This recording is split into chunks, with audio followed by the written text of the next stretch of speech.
प्रिय मित्रों, एक बार एक राजा के राज्य में महामारी फैल गई। चारों ओर लोग मरने लगे। राजा ने इसे रोकने के लिए बहुत सारे उपाय करवाए, मगर कुछ असर नहीं हुआ और लोग मरते रहे। दुखी राजा ईश्वर से प्रार्थना करने लगा। तभी अचानक आकाशवाणी हुई।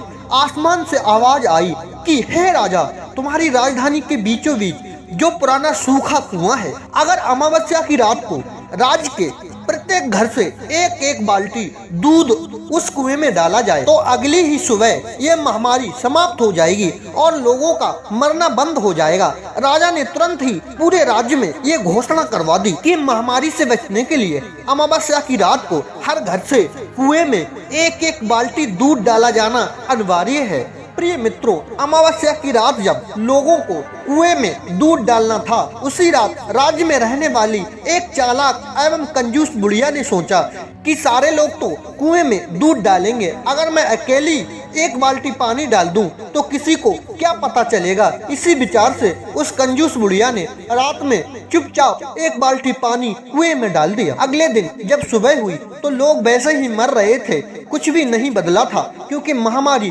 समाप्त नहीं हुई थी। राजा ने जब कुएं के पास जाकर इसका कारण जानना चाहा तो उसने देखा कि सारा कुआं पानी से भरा हुआ है, दूध की एक बूंद भी वहाँ नहीं थी। राजा समझ गया कि इसी कारण से महामारी दूर नहीं हुई और लोग अभी भी मर रहे हैं।